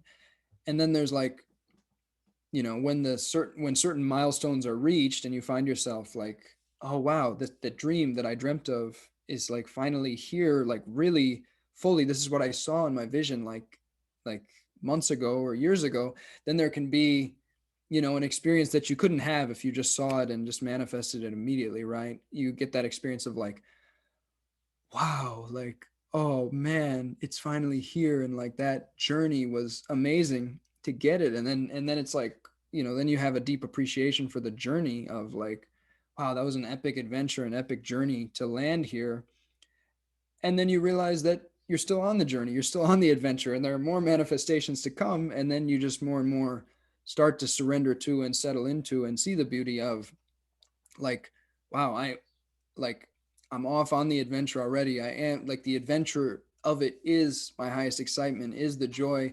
And I'm just like, I'm just super curious to see how the next phases will manifest, how they show up. And so I think that's all I can really, that's what really comes up, is just it being an opportunity to just surrender more deeply, and just really trust, and also to notice the juiciness and appreciate the earthly juiciness of getting to see it manifest over time, getting to see it like not be instantaneous, and actually like, oh, there's this piece and that piece and that piece. Oh, oh, cool, cool, cool. And seeing how they coalesce and yeah, and crystallize.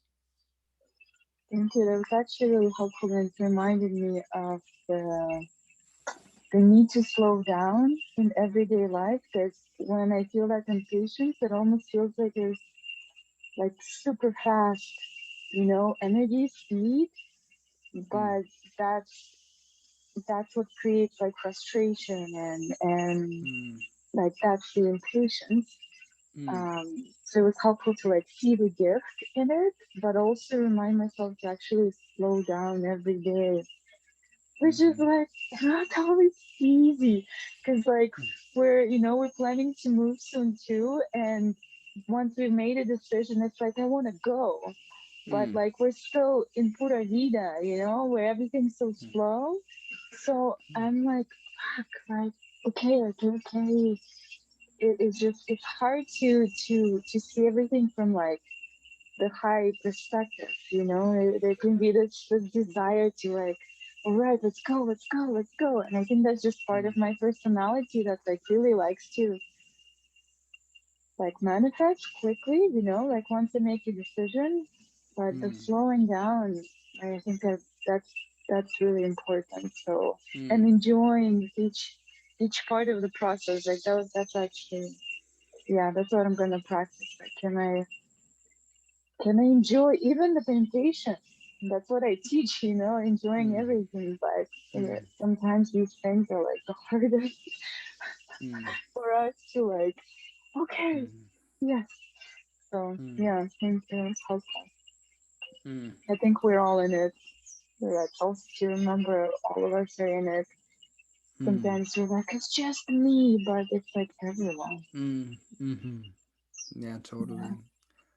And it's also helpful to remember that, like, what you're currently living, you dreamt of at one point, right? Like, I kind of had to check myself a bit and be like, okay, so I'm like getting impatient about this manifestation of a soul sanctuary with soul family, but where am I right now? I'm like, I'm on a paradisal island, like basically I have very few obligations. I just do what I want all the time. Like come on, my life is amazing.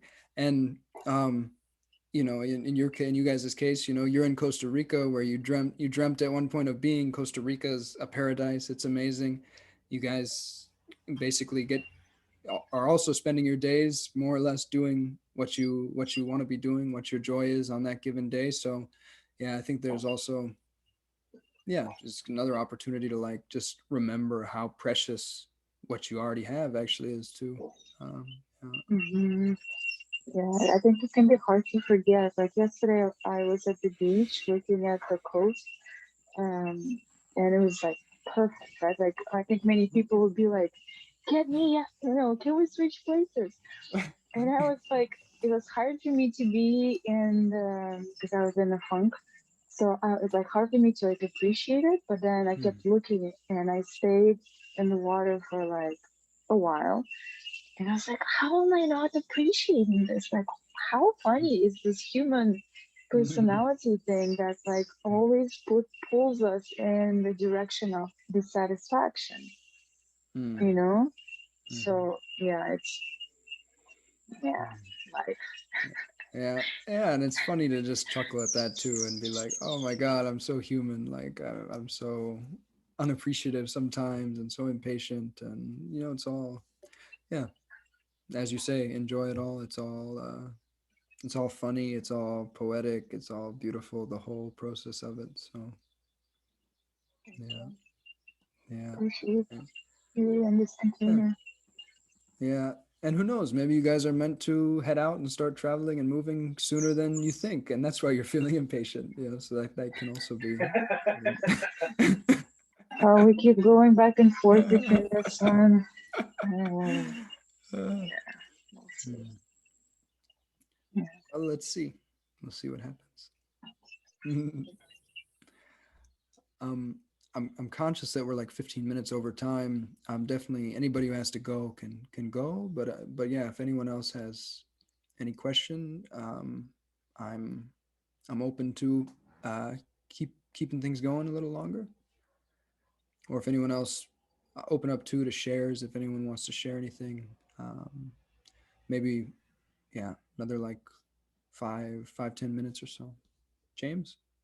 Yeah. Hello, everyone.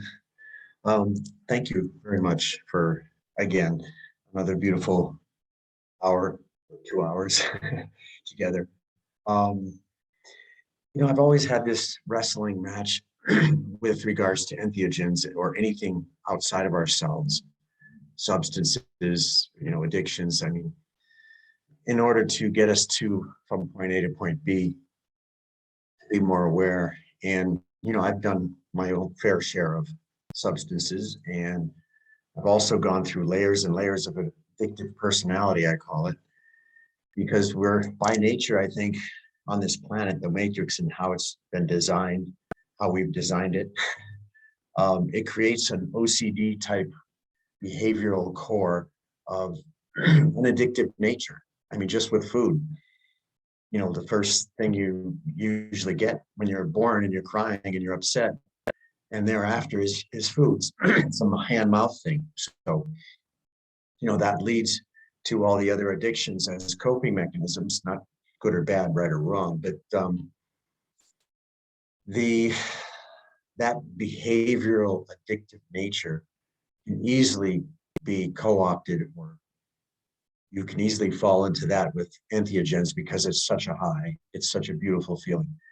And it's really tricky ceremonially or otherwise. It's really a tricky thing. It's a slippery slope. So, I've done addiction management for 20, 25 years. And so I've seen a lot, specifically with cigarettes, smoking. But yeah, I'm just curious what anybody has to say about that. Um, and it's circumstantial. Everybody's individual situation too. So there's a lot of factors that play. But, everything's an inside job. We have our own pharmacopoeia inside our bodies. And I've seen that work as well. So just some thoughts. Yeah, thanks for sharing, brother. Great, great stuff. Yeah, I'll hop in first on this. If anyone else has any thoughts, would be happy to hear. Um, yeah, so I guess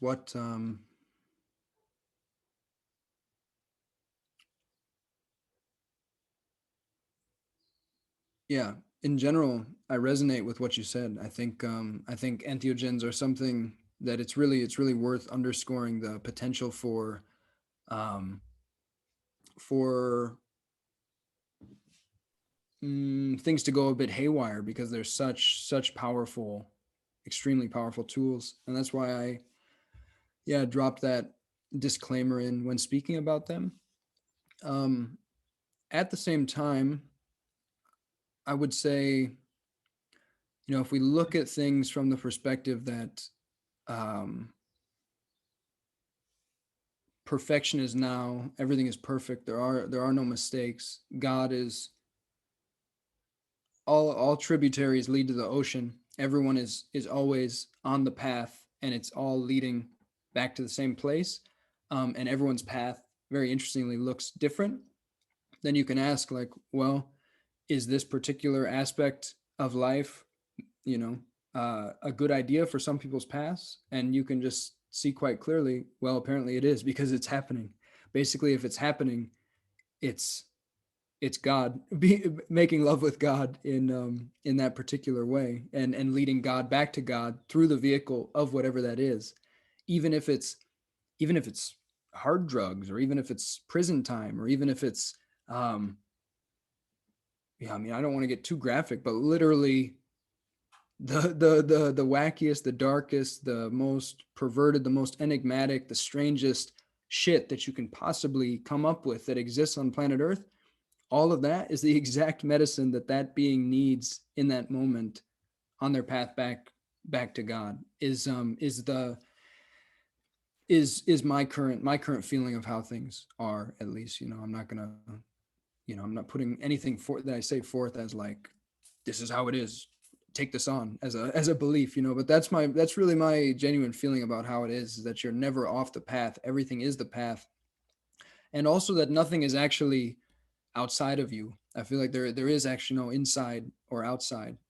That's another like duality, another subtle like division, but as far as I can see, there is no division. So if I'm eating a mushroom, that's God eating God, you know. It's and DMT and 5-MeO DMT are naturally occurring molecules within my body. They're molecules that release in large quantities during mystical experiences or when you're dying, things like this. And so, you know, that's another interesting angle to look at. It's just like these molecules are already in our bodies, and our bodies um, respond in an utterly astonishing way to these molecules. Our bodies have like particular receptors that are just perfectly fit for like cannabis or for, you know, psilocybin, or for like if we were not meant to have these utterly profound mystical experiences that these things occasion, why would our physical vehicles be shaped in such a way so as to be like the perfect fitting of a glove, like when you take these in the right circumstances, that you have these types of experiences. So um so yeah, all I can really say is that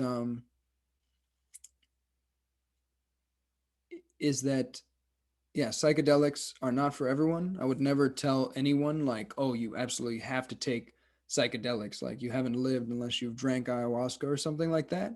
um but I would just generally say, again, always follow your pure heart resonance. And in my experience, especially for those of us who are on this kind of accelerated path to the new earth, it very, very often is the case that entheogens are going to be a catalyst on that path. Because especially right now, as you said, there's so many layers of programming, so many layers of conditioning, so many layers of identification and attachment to the thinking mind and to all of the scripts and stories that we inherited. And the simple truth is that for the vast majority of people, meditation alone and other even breath work, even other modalities ain't gonna cut it. Ain't gonna cut it to like actually like pierce through all those layers. And it depends on the person's path, right? Again, it depends what's relevant for you in this lifetime. It depends on your blueprint. But a lot of us our blueprint is to take a very accelerated path of transmuting this body and transmuting this DNA and this at a cellular level. And therefore, like at this time of immense accelerated transition, it seems to me like entheogens are basically meant to be playing a powerful catalytic role in that transformation. And again, my view is that you can know that's the case because it's happening. You can just look and see that millions of beings are taking entheogens and are having these massively catalytic accelerated experiences as a result. And so yeah, you know, it's yeah, I encourage everyone to follow their pure heart resonance. I had a realization when I was listening to you. Falls into the category of being okay with people suffering around me, being okay with the fact that that's their path right now, and to not have to rescue or save them in any way, and be worried about they're doing too much of this or too much of that, and that's been a challenge for me for forever, it seems. But just to pull back and just hold the space for that. And yes, the other piece that you said is very accurate, I feel, inside me, um, about the accelerated times. And, my generation was like tugboats cutting the ice, and we were pretty small but tough. And the freighter of humanity follows in that wake of, breaking the ice for you fast light beings, light ships coming in. And you guys can go really, really quick. And the freighter of humanity's, going through the wake of that, and unintended, a wake of that. And, yeah, these tools are very, just what they are, tools, very helpful in that. So thank you for sharing that. All right. Yeah, you're very welcome. And yeah, great point about not being able to save anyone, and also just really realizing that whatever anyone is going through is the exact medicine that they need at that particular point. And I think Ram Dass said something like, all you can do for another person is be a space where if they wanted to come up for air, they could. Um, So you just be that space where if the drowning person or the person in the midst of whatever, if they wanted to come up for air and they wanted to come up into a spaciousness and receive and open to something different, they could, and you could be a vessel for that. But there is no way to force that on anyone. No one opens to that until they are until the exact moment they're ready to do that.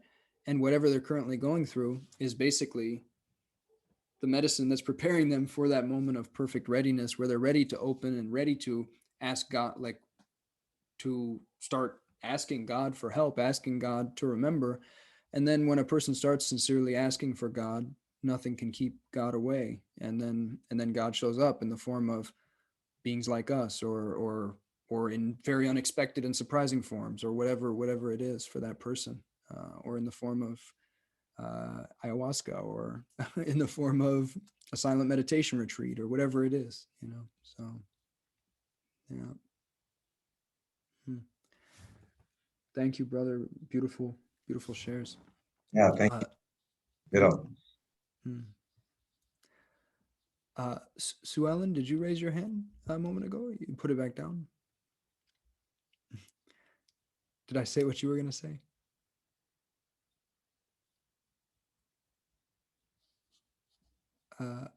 Yeah, you can unmute yourself. Yeah, hi. Hello. Yeah, I'll be very quick because I know. Yeah, hi everyone. Hello. Just wanted to quickly say that I trade with what Sasha was talking about before, the anxiety and the moments we're living in. I think it's we're all going through the same sort of shift, and that's because the planet is accelerating, and we almost feel like we have no time to help ourselves and no time to help others, and so we kind of live in a moment of anxiety.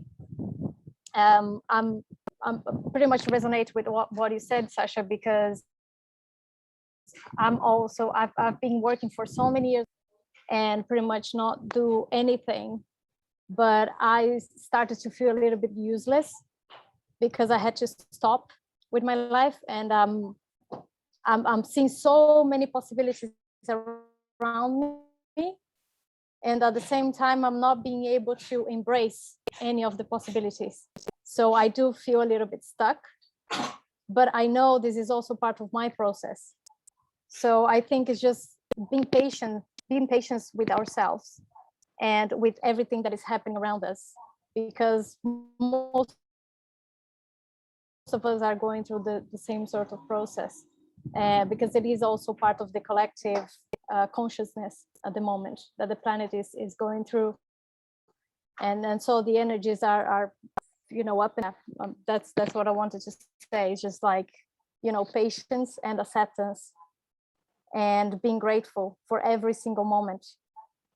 You were in Costa Rica, I'm in Brazil right now, and just like you, I've been looking around. I have the sea just here next to me, and there were moments when I was like saying to myself that I wasn't worth it of being here, because others are, in other parts of the world where it's cold, where it's not very pleasant. But I realized that I have to be grateful for where I am, who I am, and what I'm going through right now. And just showing love for people around me and those who I love, right? And I mean, me and Milo is here. We've been going through a big process. We've been apart for many months now, and it hasn't been easy. It's a lot of ups and downs. We are both trying to realize and figure out what our mission is and what we came to this planet for. So it has been quite emotional, but at the same time, we both accept that it is also part of our process. I am starting to accept it more and more, that it's part of the process, it's part of who we are, and it's also part of the collective consciousness that we are going through right now. So yeah, just 2 words is patience and acceptance, and gratitude as well. I think it's very important. Thank you all. Thank you, Jordan, for this beautiful session again. Love to all. Thank you, Sue Ellen. Beautiful words. Beautiful. Yeah, it goes back to Eilener in the beginning, sharing about slowness and yeah, time in nature during the creative process. And absolutely, absolutely beautiful reminders. Um, uh, Anna, you had your hand up. Let's say one more question here from Anna, and then I'll wrap the session here. I've gotta hop onto something else, but this has been amazing. Anna, what's up? Perfect. I just wanted to kind of hop into the conversation that you were having with James. I thought, James, thank you for raising that. Actually got my mind kind of working in a slightly different way than it has been. But it was interesting what you said about believing that you have everything within you already that you need. And while the two of you were speaking, I was thinking about how an addiction can become this really beautiful opportunity to reflect back into yourself. So it's almost like the substance that you become addicted to is almost superfluous in that it points to a tendency to that within yourself already. Like James, you mentioned food. There's a book by Michael Lincoln. I can't remember what it's called. He also wrote another one called Messages from the Body. So it looks at like the psychological kind of framework that can lead to physical ailments. And he also has another one about addictions and cravings. So for example, myself, I'm super, like I have a really difficult time with sugar. And looking at that addiction, I realized that it was more so like emotional sweetness that I was craving as opposed to the actual physical sweetness, which is already inside of me, right? That craving's already there. It's just that it manifests in that physical way with that particular substance. So I just wanted to share that little bit of kind of insight that I had listening to you guys speaking, and just express some appreciation to you too for speaking about it and kind of giving me the vehicle to get to that realization myself. It's neat because it really does, everything does come back to you. And it's like we have these little physical vehicles that kind of help you to get back there. So I just want to say thank you again for speaking on that, James and Jordan. Very much appreciated. Beautiful. Thank you for sharing, Anna. Great shares. All right, everyone. So maybe let's just close our eyes for a moment here to conclude the session. Just taking a couple deep breaths. Letting out a couple big sighs as if setting down a very heavy boulder that you have no intention of picking back up. Maybe stretching or shaking your body in some way and just kind of shaking off any residues, any debris that have been shaken loose and are meant to be released in this moment.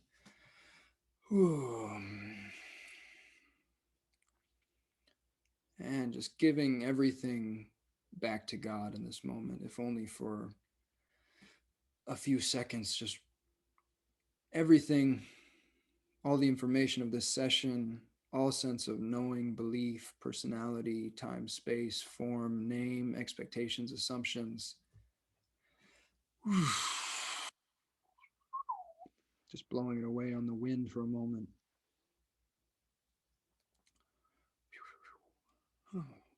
And just feeling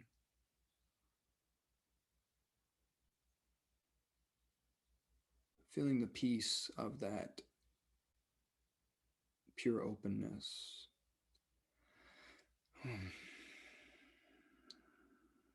Lao Tzu said, stop thinking and end your problems.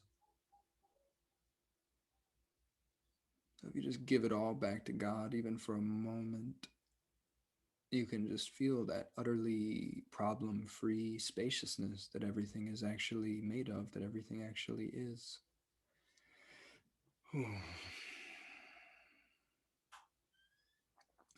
Just feeling the session integrating in your body, in your energy, in your cells, in your DNA, feeling your body vibrating right now,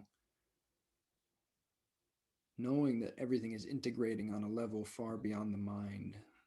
You don't even need to memorize or remember all the information that was shared, just feeling it soaking in at a cellular level. Whew. And just feeling the love of this space, feeling the care of everyone here, the unconditional love in the hearts of all the beings here, feeling yourself enfolded in that, feeling how you deserve that, how you've given yourself that gift to be here, to show up, to make time, honoring yourself for that, thanking yourself, giving yourself a hug if it feels good, just saying thank you. And then just thanking God, thanking the Creator for this day, this moment, this breath. Thank you for allowing this co-creation to occur. Whew. May we all take forward and integrate exactly what we are meant to take forward and integrate from this session, and may the ripple effect be truly beautiful for all beings. Amen.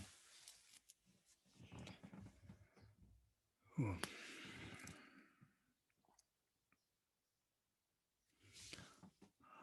All right. Much love, everyone. Feel free to unmute yourselves and say bye or send some love, and we will.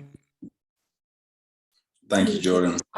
Love you. Thank you, Jordan. Love you Thank guys. you. Thank you, Aloha, Jordan. Everybody. Everyone. aloha. Thank you, Jordan. Beautiful. Thanks, Thank you, everybody. everyone. So much love. Adios. Adios. Peace. Much love, Ciao, everybody. ciao. Ciao, ciao.